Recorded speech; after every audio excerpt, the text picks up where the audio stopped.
मेरे चैनल में आप लोग का स्वागत है। आज हम लोग पढ़ेंगे बिहार समग्र का आधुनिक भारत। तो शुरू करते हैं।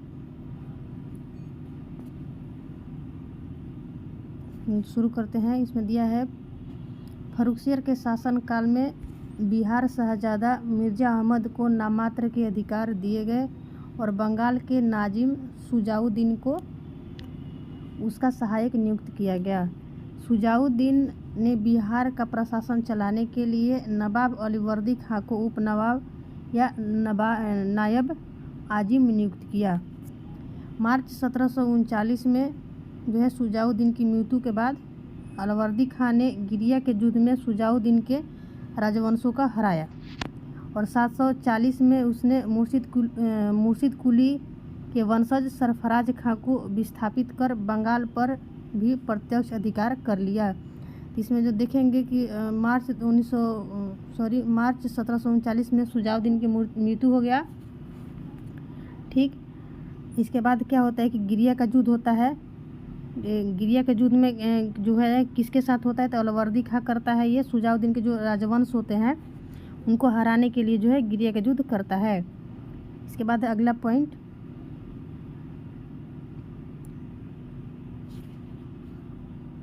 इसमें बिहार में प्रशासन को सुव्यवस्थित करने के पश्चात अलीवर्दी खां ने अपने पोते सिराजुद्दौला को बिहार का नाममात्र का उपनवाब बनाया। इसको फिर से देखेंगे। बिहार में प्रशासन को सुव्यवस्थित करने के पश्चात अलीवर्दी खां ने अपने पोते सिराजुद्दौला को बिहार का नाममात्र उपनवाब बनाया। ठीक, दूसरा है, सिराजुद्दौला द्वारा अलीवर्दी खां के खिलाफ किया गया विद्रोह वहां के तत्कालीन दीवान राजा जानकी राम के द्वारा विफल कर दिया गया। सिराजुद्दौला द्वारा अलीवर्दी खां के खिलाफ किया गया विद्रोह वहां के तत्कालीन तत्कालीन दीवान जो थे राजा जानकी राम के द्वारा विफल कर दिया गया। इसके बाद है, अलीवर्दी खां को 1733 ईस्वी में बिहार के डिप्टी गवर्नर नियुक्त किया गया। तो अलीवर्दी खां को जो है 1733 में बिहार का डिप्टी गवर्नर नियुक्त किया गया। इसके बाद है, राजा जानकी राम के पश्चात राम नारायण को बिहार का दीवान बनाया गया। अभी जो राजा जानकी राम थे तो इनके स्थान पे जो राम नारायण को बिहार का दीवान बना दिया गया। इसके बाद जो है अलीवर्दी खां की मृत्यु 1756 में हो जाती है तथा सिराजुद्दौला बंगाल का नवाब बन जाता है। ठीक है, जो है 1756 में अलीवर्दी खां की मृत्यु हो जाती है और सिराजुद्दौला बंगाल का नवाब बन जाता है। इसके बाद है, सिराजुद्दौला के प्रतिद्वंदी और विरोधी में प्रमुख थे। अब जो सिराजुद्दौला जो बंगाल का नवाब बना तो उसके सामने बहुत सारा चुनौती था। तो इसमें क्या क्या था, पूर्णिया के नवाब शौकत जंग जो चचेरा भाई लगता था, और सिराज की मौसी घसीटी बेगम और उसका सेनापति मीर जाफर जो अलीवर्दी खां का दामाद था, आदि लोग इनके विरोधी थे। अब देखिए, अपने विरोधियों के दमन के क्रम में सिराजुद्दौला ने घसीटी बेगम को बंदी बना लिया था तथा मीर जाफर के स्थान पर मीर मदान को सेनापति नियुक्त किया। 3 लोग से यहाँ पर निपटना था। तो क्या करता है सिराजुद्दौला कि घसीटी बेगम जो रहती है उसकी मौसी सिराज की, तो क्या करता है कि उनको बंदी बना लेता है और मीर जाफर के स्थान पर मीर मदान को सेनापति नियुक्त कर देता है। ठीक है, 2 लोग ऐसे ख़त्म हो गए। इसके बाद है, अक्टूबर 1756 ईस्वी में मनिहारी के युद्ध में सिराज ने शौकत को पराजित कर उसकी हत्या कर दी। ठीक है, शौकत भी बचा हुआ था। तो क्या करता है सिराज यहाँ पे कि मनिहारी के युद्ध में शौकत को भी मार देता है अक्टूबर 1756 में। ठीक है, यहाँ पे इसके जितना भी रुकावट था ख़त्म हो गया। इसके बाद है, 23 जून 1757 को पलासी नामक स्थान पर बंगाल के नवाब सिराजुद्दौला और ब्रिटिश ईस्ट इंडिया कंपनी की सेना के बीच ऐतिहासिक पलासी का युद्ध मुर्शिदाबाद हुआ, जिसमें सिराजुद्दौला की मृत्यु हो गई और कंपनी का नेतृत्व जो है लॉर्ड क्लाइव की जीत हो गई। अच्छा, कंपनी का नेतृत्व करे लॉर्ड क्लाइव की जीत हो गई। फिर 23 जून 1757 को पलासी नामक जगह पर पलासी का युद्ध होता है। याद रखेंगे डेट, 23 जून 1757। ठीक है, इसके बाद बंगाल के नवाब सिराजुद्दौला और ब्रिटिश ईस्ट इंडिया कंपनी के बीच होता है। ठीक है, और ब्रिटिश ईस्ट इंडियन कंपनी के सेना का जो नेतृत्व कर रहे थे लॉर्ड क्लाइव कर रहे थे। तो यहाँ पर क्या होता है कि पलासी के युद्ध में जो सिराजुद्दौला मारा जाता है और फिर कंपनी का नेतृत्व जो कर रहे थे लॉर्ड क्लाइव, इनकी जीत हो जाती है। इस प्रकार से अगला पॉइंट देखते हैं, प्लासी के युद्ध के पश्चात लॉर्ड क्लाइव ने मीर जाफर को बंगाल का नवाब नियुक्त किया और उसके साथ पटना आया। ठीक है, अब क्या करता है लॉर्ड क्लाइव कि वो मीर जाफर को बंगाल का नवाब बना देता है। ठीक है, मीर जाफर को जो है बंगाल का नवाब बना देता है और क्या करता है कि पटना आता है उसके साथ। आगे देखते हैं।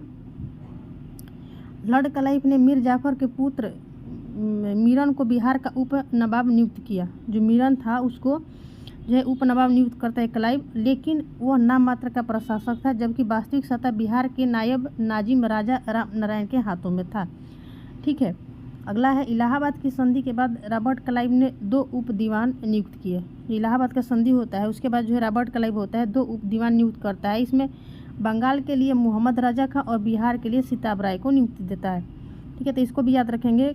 मोहम्मद राजा खान जो है वो बंगाल के लिए उप दीवान बनते हैं और सिताब राय जो है बिहार के लिए उप दीवान बनते हैं। इसके बाद है अली गौहर, जिसको शाह आलम द्वितीय भी बोलते हैं, ने 1760 में पटना में घेरा डाला, लेकिन कैप्टन नॉक्स के नेतृत्व में ब्रिटिश सेना ने उसे मार भगाया। ठीक है, तो इसको भी याद रखेंगे कि अली गौहर जो है, जो शाह आलम द्वितीय के नाम से भी जाना जाता है, 1760 में पटना में घेरा डाला, लेकिन कैप्टन नॉक्स जो है के नेतृत्व में ब्रिटिश सेना ने उसे मार भगाया। अगला है इसमें अली गौहर का बिहार अभियान 1759 में समाप्त हो गया। ठीक है, 1759 में समाप्त भी हो जाता है और शुरू कब करता है 1700। अच्छा, एक मिनट इसको फिर से देख लेते हैं। पर दिया हुआ है अली गौहर शाह आलम द्वितीय ने 1760 में पटना में घेरा डाला, लेकिन कैप्टन नॉक्स के नेतृत्व में ब्रिटिश सेना ने उसे मार भगाया।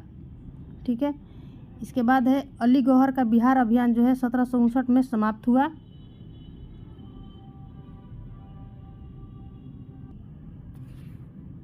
यहाँ पे थोड़ा सा गलत ऐड किया है, फिर से इसको देख लेते हैं।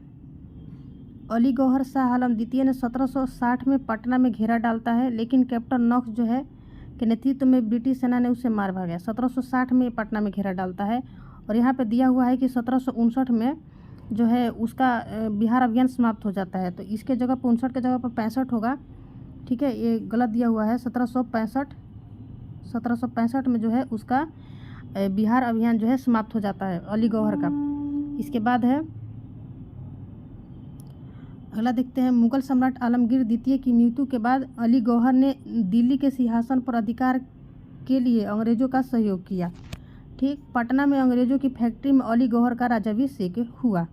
ठीक है, जिसको शाह आलम द्वितीय भी कहा जाता है। 1760 में मीर जाफर के स्थान पर मीर कासिम को बंगाल का नवाब बनाया गया। नवाब मीर कासिम ने अपनी राजधानी मुर्शिदाबाद से हटाकर मुंगेर ले गया। ठीक है, यहाँ पर ध्यान देने योग्य बात है कि 1760 में मीर जाफर जो था बंगाल का नवाब, उसको हटाकर ठीक है मीर जाफर के स्थान पर मीर कासिम को बंगाल का नवाब बना दिया गया और नवाब मीर कासिम ने अपनी राजधानी जो है मुर्शिदाबाद से मुंगेर ले गया था अंग्रेज़ों के हस्तक्षेप से बचने के लिए। ठीक है, इसके बाद अगला पॉइंट है कि 1764 में अंग्रेजी सेना के साथ मीर कासिम, अवध के नवाब शुजाउद्दौला और भगोड़े मुगल शासक शाह आलम द्वितीय की संयुक्त सेना की मुठभेड़ बक्सर में हुई, जो इतिहास में बक्सर युद्ध के नाम से जाना जाता है। ठीक है, 1764 में हुआ। सर हेक्टर मुंडो के नेतृत्व में अंग्रेजों की सेना ने तीनों शासकों की संयुक्त सेना को पराजित किया। ठीक है, तो बक्सर का युद्ध जो होता है 1764 में होता है और ये शाह आलम की संयुक्त सेना के साथ बक्सर में मुठभेड़ हुआ, जिसमें बक्सर युद्ध के नाम से जाना जाता है। हेक्टर मुंडो के नेतृत्व में अंग्रेजों की सेना ने 3 शासकों की संयुक्त सेना को पराजित किया था। इसके बाद है बक्सर युद्ध के पश्चात शाह आलम द्वितीय ने बिहार, बंगाल और उड़ीसा के क्षेत्रों की दीवानी जो है जो लगान वसूल करने की का अधिकार जो है ईस्ट इंडिया कंपनी को दे देता है बक्सर के युद्ध के बाद। ठीक है, बक्सर के युद्ध में हेक्टर मुनरो थे और प्लासी के युद्ध में जो थे रॉबर्ट क्लाइव थे। तो याद रखेंगे लॉर्ड क्लाइव थे, रॉबर्ट नहीं। लॉर्ड क्लाइव ने 1765 में बंगाल और बिहार का क्षेत्र में द्वैध शासन लागू किया। ठीक है, इसको भी याद रखेंगे। लॉर्ड क्लाइव जो है 1765 में बंगाल और बिहार के क्षेत्र में द्वैध शासन को लागू किया। सर लियोनिल कार्टिस को द्वैध शासक का जनक कहा जाता है। सर लियोनिल कार्टिस को जो है द्वैध शासन का जनक कहा जाता है। इस समय बिहार का प्रशासन मिर्जा मोहम्मद काजिम खां मीर जाफर का भाई था के पास था, तथा उसकी सहायता के लिए एक सूबेदार धीरज नारायण जो कि राजा राम नारायण का भाई था। ठीक है। इसके बाद है क्लाइव ने सितंबर 1765 में काजिम खां को पद से हटाकर उसके स्थान पर धीरज नारायण को नियुक्त किया। अगला है राजा राम नारायण और राजा सिताब राय बिहार के महत्वपूर्ण उपप्रांतपतियों में से थे। ठीक है। ये जो थे बिहार के थे, उपदीवान बनाया था उनको। पटना में स्थित अंग्रेजों की फैक्ट्री व्यापारी केंद्र के मुख्य अधिकारी मिडल्टन को राजा धीरज नारायण और राजा सिताब राय के साथ एक प्रशासन मंडली का सदस्य 1766 में नियुक्त किया। अगला है धीरज नारायण को 1767 में हटाकर सिताब राय को कंपनी द्वारा नया बनाया गया तथा थॉमस रमवोल्ड को पटना फैक्ट्री का मुख्य अधिकारी नियुक्त किया गया। तो ये जो है वीडियो यहाँ पे समाप्त होता है। अगला टॉपिक जो है हम लोग अगले वीडियो में देखेंगे।